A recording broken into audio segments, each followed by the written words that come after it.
So good afternoon, everyone, and welcome to the very first James Cook University Ideas Lab Fireside Chat and Q&A session. My name's Keith, and I'll be your host today. I'd like to start off by acknowledging the traditional owners of the lands from which we're all zooming in from around Australia and hopefully the world today. I would also like to pay my respects to elders past and present and recognise the rich history of innovative practice which has happened for thousands of years right across the continent and beyond.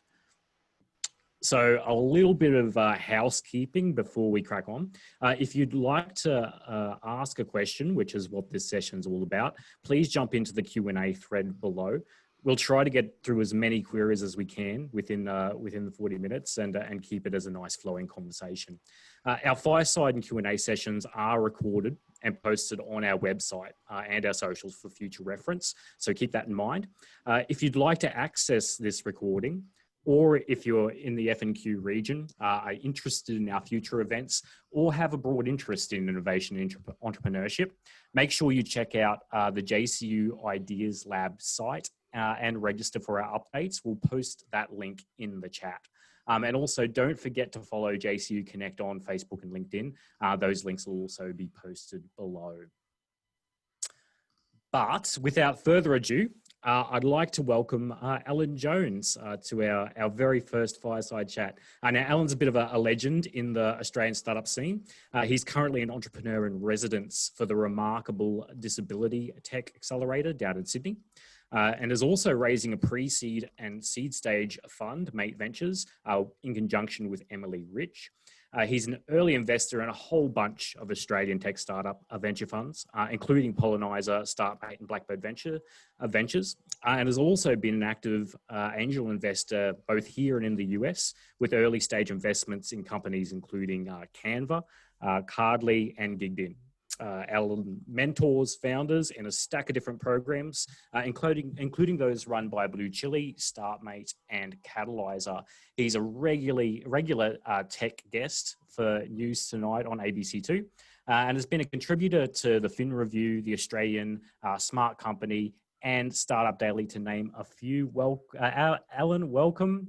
It's great to have you on board. How are you? I'm good, thank you, mate. Excuse me. In my throat, I'm well. Good. Look, it's quite a resume, and that might be a really interesting place for us to start. Can you tell us a bit about your journey in the Australian startup community? Yeah, I'm a very old person. I think it's important to start out with that.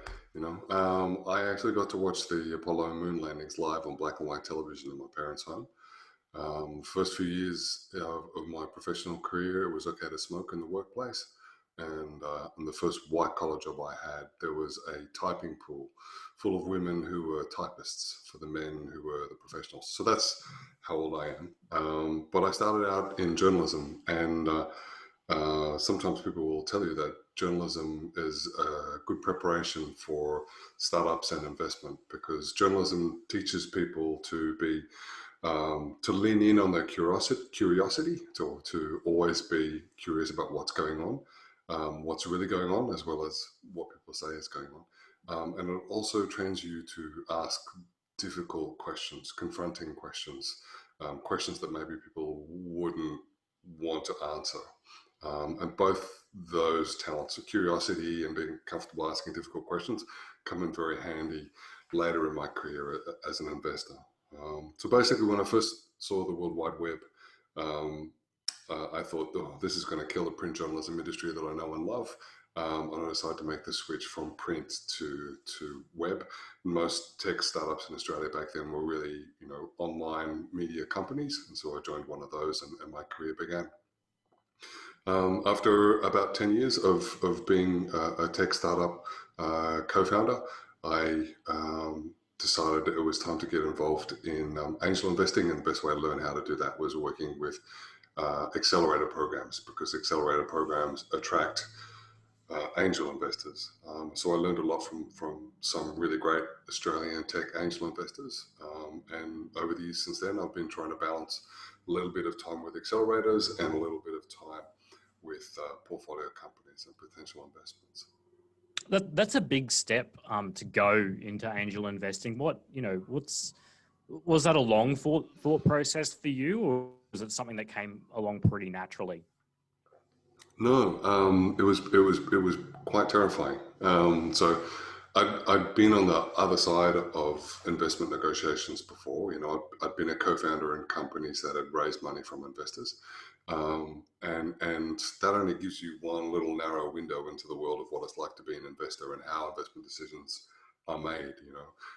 As a startup founder, when you're pitching to investors, you hear something back from those people about what they like and what they didn't like about your company, but you can't always trust everything that they tell you.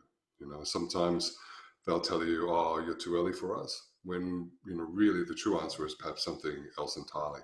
Yeah. We've and so I was kind of aware of that, but like at a more fundamental level, I can't count. I have dyscalculia, which is like dyslexia, but it affects numbers instead of letters. Sixes and nines, threes and fives and sevens jiggle around in my head, and I find it very hard to retain them. And so I can't do very much math in my head. And it's very common in an investment conversation to be doing some math around valuations and price per share and all that kind of thing. And I just can't do that until I sit down with a spreadsheet. I'm a bit lost. And even when I look at a spreadsheet that I've done, I sometimes need somebody else's help to tell me where I've made an error, because I look at a column of numbers and I don't see the same errors that other people do. So I was a bit scared about becoming an investor. I was much more comfortable as a product and comms co-founder. But there was really no other way at that time to continue to commercialize my skills and experience. I could have endless coffees with founders who wanted my pick my brains and give them some advice, and it seemed to be helping them. But I couldn't exactly charge them for my time because they didn't have any money. They were an early stage startup. So now I'm lucky enough that some of the accelerators I work with are able to pay me for my time to help mentor their startups. And so that helps with cash flow. But I've been a little bit irresponsible, perhaps because I can't count. And they say that you should only ever, invest what you should be prepared to risk, and that you should probably never invest more than 10% of your net worth. And I have invested way more than 10% of my net worth. Probably Pushing the boundaries. Yeah, probably approaching 50, maybe more percent of my net worth in early stage unlisted tech startups. But it's what I love. It's a passion, and I feel like it's really something that I have a choice about. Okay, great. And so you made an interesting point there about, the rise of accelerators throughout Australia. And certainly, there's been a massive change, I think, in the ecosystem, particularly in the last decade. How I'd like your, input and thought around that change, like how you've seen the ecosystem grow in the last 10 years. How has it, evolved and matured from your perspective? There's been some tremendous changes, and it's really fun sometimes to reflect back on them. And I don't know how much relevance much of it will have to startup founders today, but I can certainly remember a time before Wi-Fi was a thing, and so in those days, to have a team working on a startup, you needed to have an office because you needed to have the little outlets in the wall where you could plug in an Ethernet cable, and then you needed to have a desk within reach of an Ethernet cable for each person who's going to be working from a computer. That meant, yes, you could meet at a coffee shop to talk with the rest of the team, but if you brought a laptop with you, there was no way to connect it to the internet back then. So you would have to talk about stuff online for a while. And so just the boom that led up to people working in accelerator programs and co-working spaces, we forget that there was a time before Wi-Fi when you simply couldn't do that. You couldn't run a business unless it had an office. And so to have an office meant signing up for a lease for a few years, putting maybe up to 12 months of those lease payments aside as a security deposit, and paying for light bulbs and insurance and security, and forget about it. So It's a startups have different become so Wi-Fi's made startups so much easier to do. Laptops have made startups so much easier to do. Back at the beginning of my startup career, laptops were things that had a battery life of about 1 hour when you first bought them. So the idea of being able to work for a few hours, much less a whole day, off a modern laptop was, science fiction. There's a few very physical limitations to what we're able to do with tech startups back then. And then we've seen again and again, we've seen waves of technology just add a whole new layer of sophistication to what we can do, and probably the biggest single change there has been the cloud, and particularly cloud servers, so being able to host something online where you don't actually physically own the infrastructure is incredibly liberating. So when we brought Yahoo out to Australia and set up Yahoo Australia New Zealand, so yahoo.com.au, we first had to spend about $200,000 on physical servers, on rack-mounted computers that sat at Aussie Mail in a big security room. And if one of the hard drives failed on one of the servers sitting in that room, one of our little team of 5 people, would have to go down, take a 10-minute cab ride with a spare hard drive and swap out the old one and put the new one in and blah, blah, blah, blah, blah.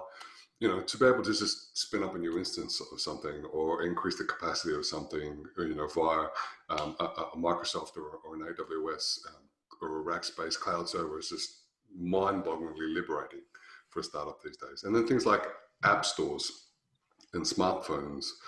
We used to have to spend so much money on brand awareness and marketing in the early days, not because people weren't interested in what we were building, but because our only marketing materials were things like buses and posters on walls and television ads and cinema ads. Like I remember, I was a co-founder of a startup that raised about $3.5 million worth of money from investors, and nearly all of that we spent on television ads, cinema ads, print ads, and where we were able to advertise online, because not enough Australians, not enough anybody anywhere in the world was online right then. So that's why we had to do it offline. But even the online advertising that we did, we paid for every time the ad was shown on a web page. Whereas now you only pay when somebody clicks on the ad. Yeah. It's paid for performance essentially. Yeah. Massive difference. So none of that is to say that being a startup founder is easy today. We have new challenges that didn't exist back then. We have a whole new set of challenges, and they're just as insurmountable sometimes. But there's definitely a shelf life to the experience and the methodology and systems and the tools that you use. And that shelf life is about 3 to 5 years, I think, in my experience. 5 years from now, everything we think we know right now about how to build a successful startup will be out of date, will have expired, and there'll be new ways to do it because consumer behavior changes, business behavior changes, distribution networks change, marketing tools change, the devices that people use to access technology changes. And so we have to chuck it all out and experiment with new things. So one of the things that I do love about being a startup entrepreneur is the opportunity to experiment. A lot of people founders will ask me, what should we do about this problem? And sometimes they're a bit frustrated when my initial reaction is, well, first we have to experiment, because I've got my beliefs about what the answer probably is, but I could easily be wrong. You need to validate it and test it, right? Exactly. Yeah. So lean startup methodology, I think sometimes people imagine that's only something that we do on a lean canvas when we're entirely at the idea stage, and then we never do that again. It's not true. It's absolutely not true. You'll be designing lean experiments, at the helm of $1 billion company one day if you're lucky. Ideally. Yeah. That's a really interesting, path, talking about how we think the, support for startups or the, methodologies by which we develop startups change over time. And I'd love to get your thoughts on where you think the change is happening at the moment. Like, is there an actual, methodology or process that people are currently using that you think is starting to get a bit dated and there's a movement to go in another direction? I think it's very hard to shake lean startup methodology from its current position. That whole idea of trying to find ways to experiment quickly and cheaply in ways that we conclusively get a validation or an invalidation of our idea. Like it's served science for a good couple hundred years and is still going strong. And you know what? I think some of the things like peer review that we see in the sciences would be helpful if we could find ways to scale that in the tech startup industry. And I guess we do see some examples of that. You know, so if you go to Fiverr or to freelancer.com or to 99 Designs or Design Crowd to hire somebody in the cloud to do some work for you, you can see effectively, you know, kind of peer review in the ratings and the reviews that those people get from other professionals like you who are using that service provider. So no, I think that methodology is here to stay, but I do see industries arising where there was nothing before. So some of the examples of that, at the moment, I'm working with an accelerator program called Remarkable, which focuses on startups working in the disability and inclusion space. And that's a tremendous industry for a number of reasons. Number one, you know, for a long time and still in many countries, disability is underfunded and there's limited research and there's limited experimentation. You know, there's a feeling that in health and that in medicine, the stakes are too high to experiment. You know, it's particularly as individuals or in small businesses, you know, we leave that to the big multinational pharmaceutical companies maybe, or the really, really big healthcare providers, but like it's not a place for startup founders to mess around because like what if somebody gets hurt? But there are tremendous opportunities to help people in disability and inclusion, for instance, where the risk of somebody getting hurt are, you know, relatively small, but we can provide tremendous opportunities to improve the quality of life for people.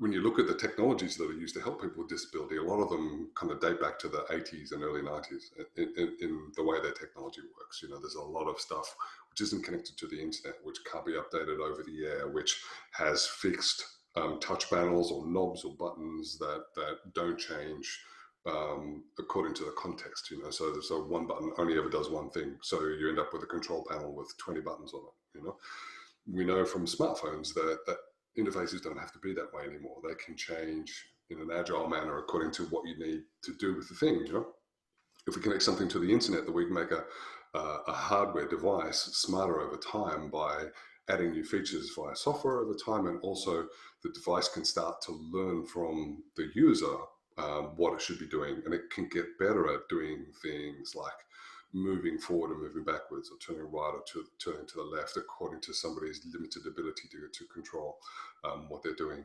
It can also, you know, help us improve our gait or our stance. So the final thing that is great about disability is that disabilities are universal. It's not like somebody with cerebral palsy in Australia. You know, cerebral palsy is only a thing in Australia. It's a global problem. It affects humanity. You know, so we talk a lot in startups about whether or not something can be global from day one. And disability and inclusion, that's an example where it can be global from day one. There are regulatory challenges to get things approved for use in different markets, but the fundamental problem that you're solving for the customers is exactly the same. So some of the other industries which I think are tremendously exciting at the moment is in esports. Esports, I think, is coming from a place where you know, it had a very poor reputation, and it's turning into a real mainstream form of entertainment, and also a potential way to, you know, create new career paths and identity and means of inclusion for many millions of people around the world. There are tremendous opportunities in cybersecurity, which has been an industry which has kind of always lag behind the rest of computer science, and we've done that at our great cost as a world, and cybersecurity is now getting the attention and the investment that it needs to help keep us all secure and functional in the modern world. And then finally, I think another really interesting area is in the liberation of the financial markets. You know, so we all got very excited about cryptocurrencies there for a while. You know, I bought and sold some Bitcoin, who didn't? But you know, the move towards providing open banking solutions in markets like Australia means that individual consumers and small businesses have much more control coming to them in the future around how they manage their money and what they're able to and able not to do with it. So I see lots of industries ripe for further disruption. I don't see any signs anytime soon that we're going to top out and oh well, the iPhone 12 will be the last iPhone. I think we have a long, long way to go to make the world a better place. Sure. It's super interesting and heartening that there's so much room for industrial or sectoral expansion. If we could turn to actually regional expansion, so go from the sectoral to spatial, I guess. And, I know that you're particularly passionate about the development of startups and entrepreneurship and ecosystems in regional areas. And, we're situated up in far north Queensland, have a bubbling ecosystem going on here.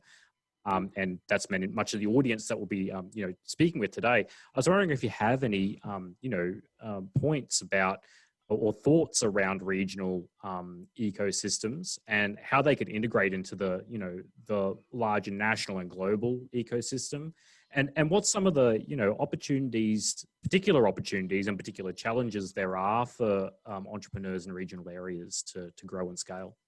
Yeah, I think this is a tremendous time of opportunity and also of great risk for Australia, for the particular region of far north Queensland, and obviously for the world in general.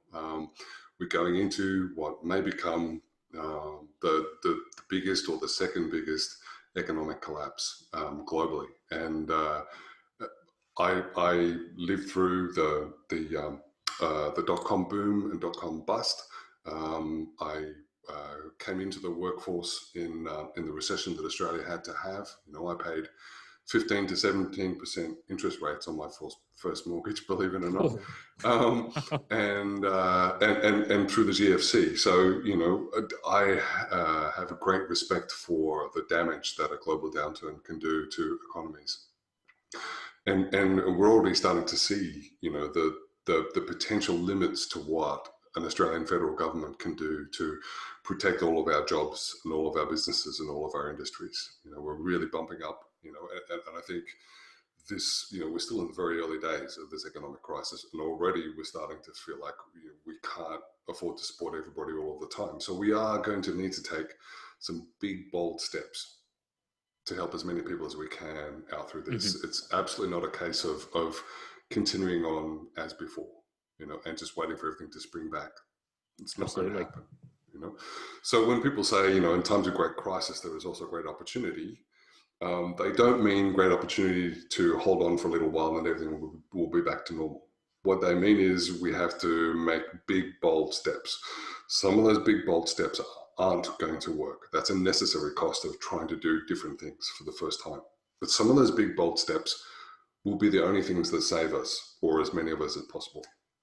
So what might some of those big, bold steps be? So first of all, I love to get people's heads around the idea that the digital economy, so tech startups specifically, can enable much more economic value creation than they destroy through disruption.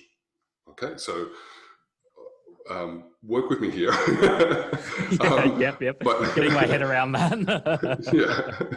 So I was talking earlier today to my son, who's 18 going on 19, about my investment in an Australian tech startup called Propeller Aero. Propeller Aero is a 3D imaging drone company initially that is used in large civil engineering projects worldwide to do very, very accurate surveying at very low cost very quickly.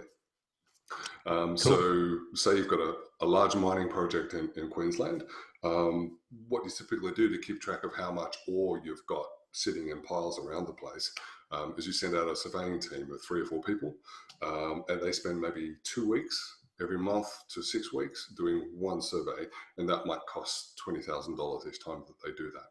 So you get a little window as the owner of that project once every 4 to 6 weeks of what's changed since the last time that happened, So Propeller Aero comes in, you train those same survey staff to do these 3D imaging surveys.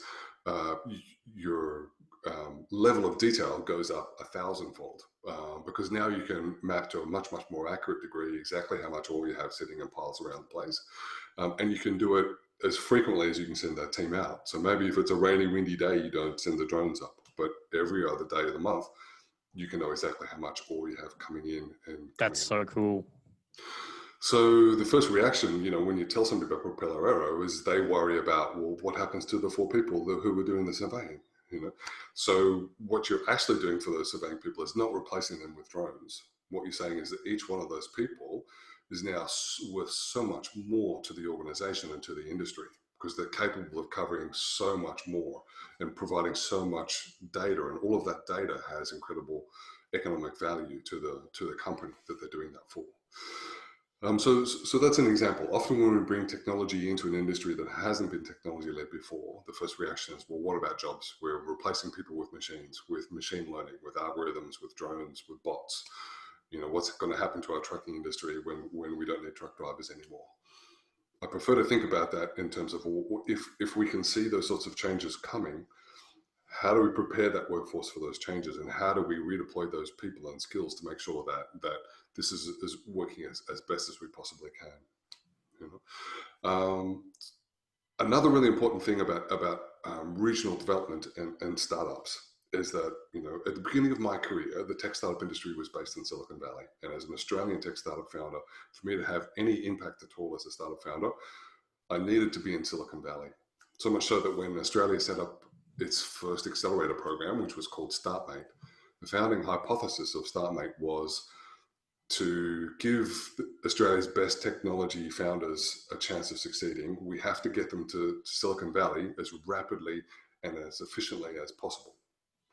So in the first few years of StartMate, we were literally, we were focusing as hard as we could on creating more brain drain for Australia. We were trying to take Australia's best tech startup founders, take them across to the US overseas as rapidly as we could, But what happened over time is that we started to realize that actually that wasn't really necessary. Past a certain size, it was possible to create an Australian tech startup industry of its own, kind of related to Silicon Valley in the way that it worked and got things done, but different, and expressing, the particular differences of the Australian environment that it was born in.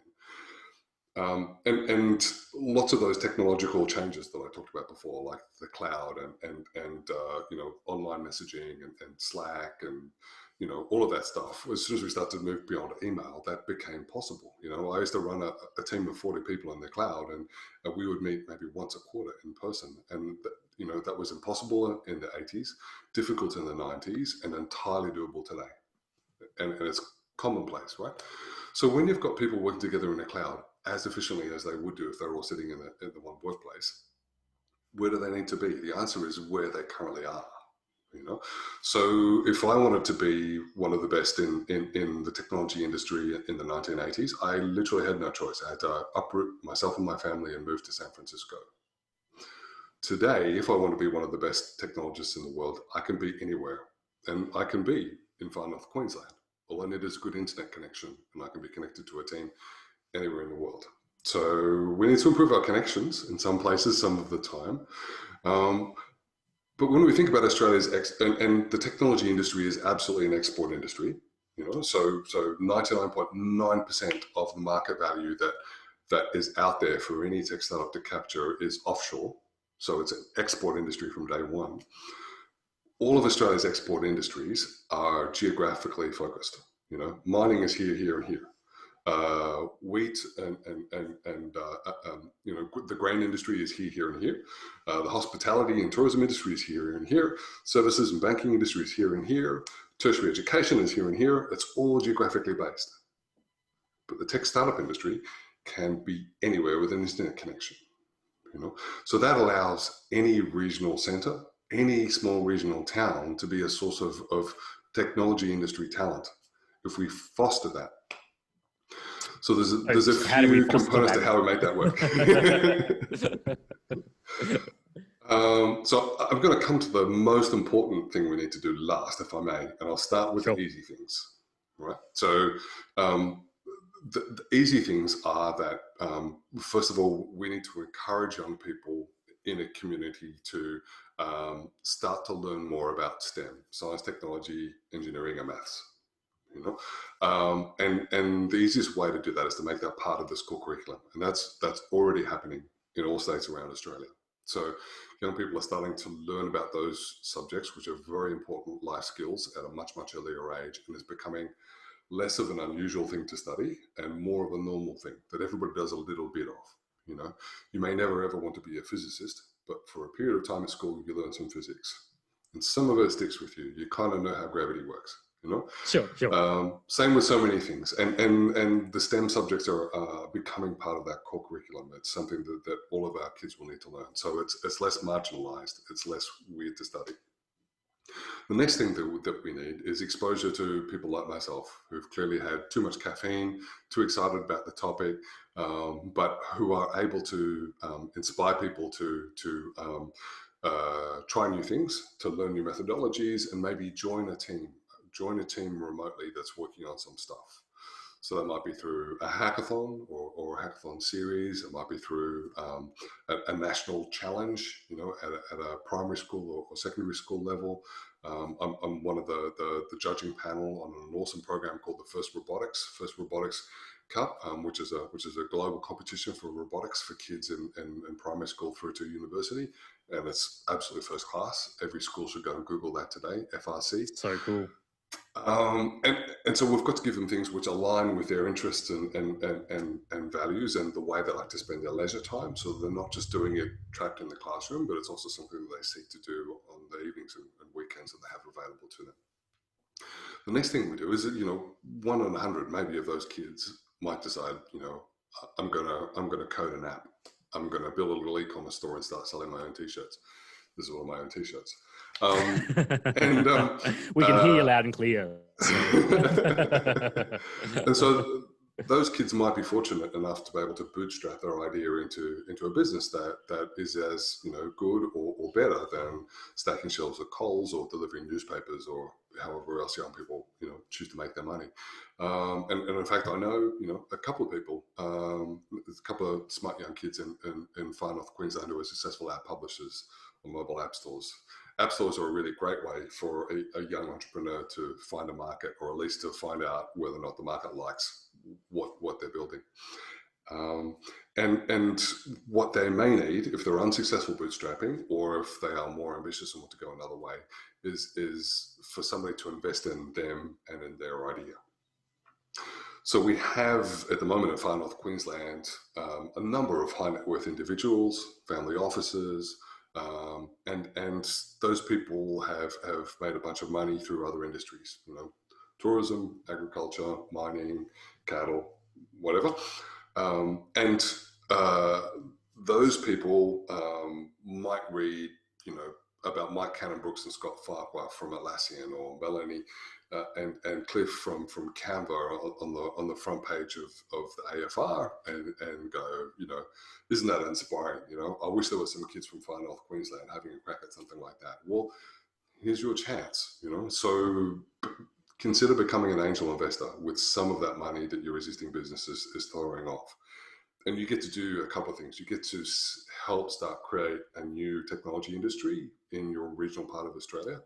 And you also potentially get, to participate in some of the extraordinary, incredible investment returns that are available to people who invest at the angel stage in technology companies. You and I were talking offline before this call began about how I'm expecting to see next month a return. Somebody's going to buy my shares in an early stage tech company. I expect to see about a 15 to 17 times return on my money in a 5-year period.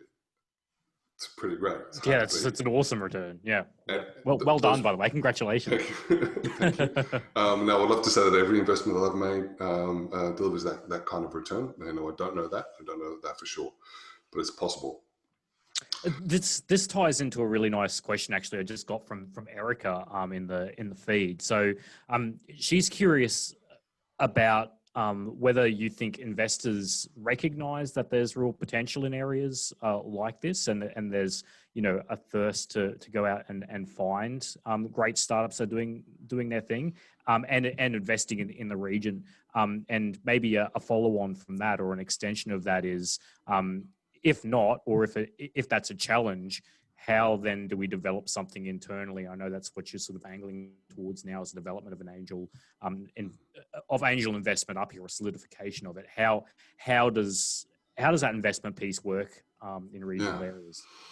Yeah, I think when people think about investing in technology companies, they think about VCs, about venture capitalists. These semi-legendary, mystical beings managing billions of dollars on behalf of Chinese sovereign wealth funds and Saudis and that kind of thing. And certainly, those sorts of creatures do actually exist, but the majority of investing that happens in Australian tech startups right now, in terms of number of checks written per year, actually comes from humble angel investors myself.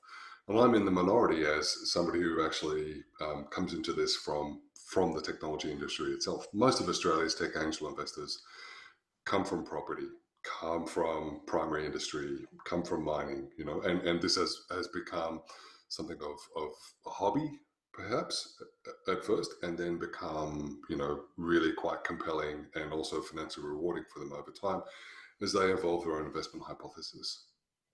Now, you can certainly go in cold as an angel investor and just start attending a few tech startup meetups and meet some people.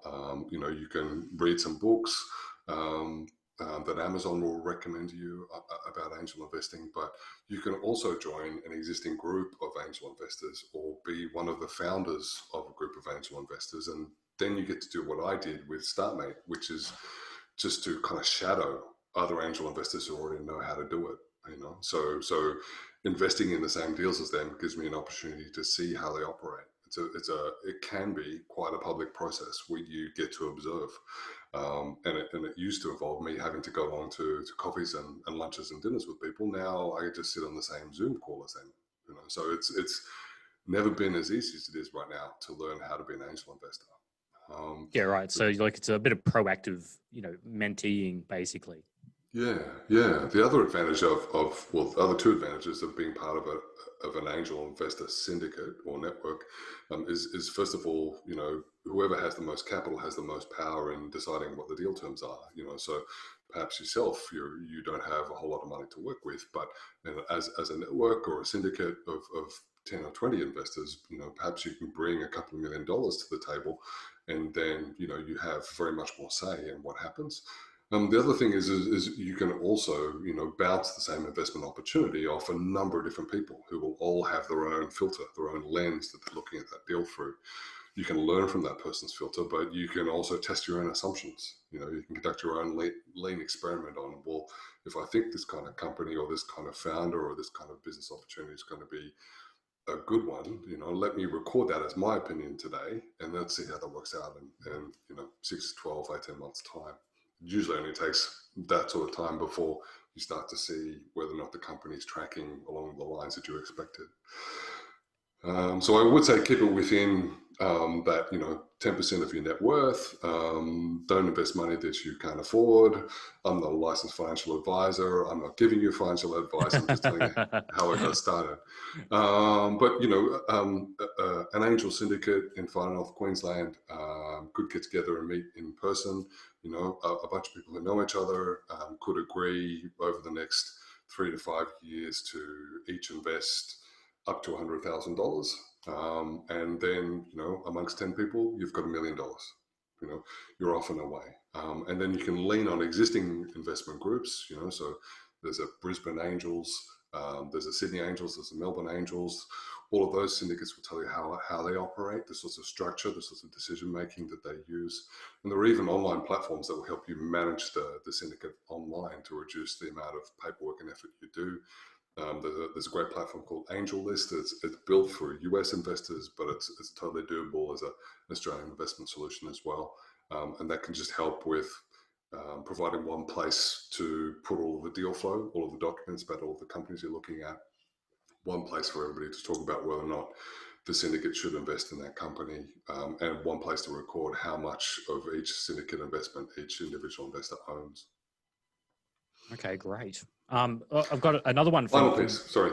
Sorry, go on, please. I haven't got to So the final, most important part of how we create a regional tech startup ecosystem is we've got to change culture. And culture, because of its one-to-many focus, culture changes through the media for the most part. So when I'm in Cairns and I pick up a local paper, who do I see on the front cover? It's perhaps the mayor, or perhaps a minister, or a business leader, or a sports star. So the business leader is likely to come from tourism, hospitality, primary industry. Yeah. Safety Culture, based in Townsville, is one of Australia's most successful ever tech startups. I don't see Luke from Safety Culture on the front page of Far North Queensland newspapers often enough. I don't see him appearing on a panel on television shows. I don't hear him interviewed on radio stations, So the way the Silicon Valley did it, the way that Sydney, Melbourne and Brisbane are starting to do it now, is the way that Far North Queensland needs to do it as well. You need to take those unsung heroes in your tech industry already and make them sung heroes. Let's flip to the back page of the local paper, and what do we see? We see sports stars. Now I love rugby league as much as the next man, and I find it very inspiring to see what's happening with young sports stars. But what I want to see, the cultural change I want to see, is I want to see young STEM stars. So who won the hackathon? At the local high school, who won the coding camp that was held remotely, and nationally across Australia, that comes from Far North Queensland, whose, science project was the best, and so it's down to us to influence our local media to start featuring the value of being a STEM leader from an early age, because those are the people who will decide, okay, the career I want is in engineering, the career I want is in maths, the career I want is in software, Yeah. So something to aspire to and be inspired by, essentially. Yeah. Okay, great. I'm cognizant we could talk about this for hours. I'm cognizant that we're pushing time though, and I want to get in one more question from the Q&A. Michael was interested in a couple. First of all, how do you appropriately balance family life and work outside of entrepreneurship with an entrepreneur's life? And I know that's something that you're particularly interested and passionate about, so I thought I'd throw that one to you. And a second one that he has is a quick one: is what 2 books would you recommend people read and why? Yeah, so I'm going to recommend The Hard Thing About Hard Things, an amazing book by a US author called Ben Horowitz. I'm going to answer that question live. And the other book that I'm going to recommend is Predictably Irrational, by a behavioral economist called Dan Ariely. So one of the traps that many technologists fall into is they approach selling things and marketing things to people as with their engineer or their scientist hat on. And fundamentally, all sales and marketing is about appealing to the irrational side of human behavior. That's how sales and marketing works. And so if you're going to be successful selling something to customers who've never had the opportunity to buy that service or that product before, they don't understand what it is, and they don't think that they have a need for it, you're going to need to study some behavioral economics, because you're going to be leveraging your ability to make them make an irrational decision. Every problem that's out there that a startup solves, people already have a solution for. The solution might be a bit broken, but it's what they've always used, and we have to persuade them to try something new. That's an irrational decision to make. We need to make them believe that it's going to work better than what they've been doing before. We have no evidence to prove it in the early days. And so some behavioral economics would be a great place to start. So The Hard Thing About Hard Things by Ben Horowitz, Predictably Irrational by Dan Ariely. Great. And work-life balance, just quickly? I was incredibly fortunate in that my first successful tech startup experience, my time at Yahoo, coincided with my wife and I starting a family, and because because we had a because we had a good sleeper. We stopped at one. We decided that our first baby was good, and we were all done with having babies. Check out while you're ahead. Yeah. So I checked out of Yahoo when he was about 18 months old, and so I got to spend an unreasonably generous amount of time with my son when he was growing up. I know there's a tremendous not causation, but correlation between people deciding to become a startup entrepreneur and people becoming a parent for the first time. I see it again and again. It's so common for an entrepreneur when the first time I meet them to have a young family or be just about to start one. And I think the impulse comes from the same place. So you wanting to create something that has a lasting impact on the world. You want to create something that reflects, your values and who you are, and that will take that on, and help it grow further. And also, you may, if you have a young child, be wondering why you're away from that young child for 12 or more hours a day, focusing on other things, to pay the rent and the mortgage and the food and all of that. When really this little person who's growing up all by themselves is actually what you're most fascinated by and what you care the most about. And so for many of us, becoming a startup entrepreneur is what we're hoping is that if I have to spend that much time away from my child, then it needs to be about something that I care much, much more about than creating additional shareholder value, Sure. So I think that's why we do it. I think, when I was still working and we had a child, what I was effectively doing was I was burning the candle at both ends. And so I would take time out from the early afternoon to the early evening. So from sort of waking up from afternoon nap time through to bath and bedtime to be with my son. And then I would put in another 4 or 5 hours in the evening. So my marriage suffered as a result of that, and my physical health suffered as a result of that. So I don't pretend for a moment that there was no cost. There absolutely was. I think one good thing is to have a trusted relationship with friends, and if you're fortunate enough to be in a relationship, to have a trusted relationship with your spouse or partner, where they can tell you that they are observing unhealthy signs of stress and fatigue, and lack of self-care in you, and such that you will take that advice and do something about it. Another incredibly fortunate thing is my wife also happens to teach meditation and yoga and Pilates. That's been helpful. An in-house therapist. That is. Yeah. I mean, she was a speech pathologist when we first met, but yeah, that's the way her career took her. I make time out for exercise, and I make sure that I keep it by working one-on-one with a friend who's a personal trainer, and she's giving birth to her first child in about 4 weeks' time.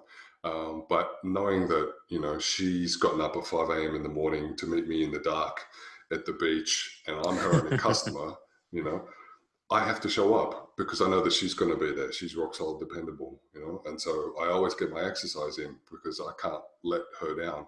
If I was part of a group of 20 people, I could not show up for the class and it wouldn't be a big deal, but knowing and letting somebody else down is a big deal for me. Hold you accountable. Sure. Yeah. So it needn't be a personal trainer. It could be a best friend, but you and one other person make a date to be at a place and do some exercise together. And then I think you'll find it much, much easier to maintain that daily physical activity goal.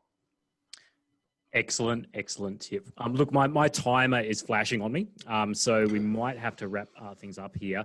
I am cognizant that there are quite a few questions in the Q&A. If it's okay with you, Ellen, I might throw them to you offline, and then we can post them in our socials, so people do get a couple of answers, if that's okay. Can I make a suggestion on that? Sure. If you want to give them to me as a Google Doc, I'd be happy to write out some answers, and then we can share that public Google Doc with everybody. Perfect. We'll organise that offline. So look, thank you for your questions, everyone. They will be answered. I'll get them to Alan, and then we can make them public afterwards. Thank you so much for some really interesting questions. And please, when we're allowed to fly again, please invite me up to come and talk on campus and meet some more of you one-on-one.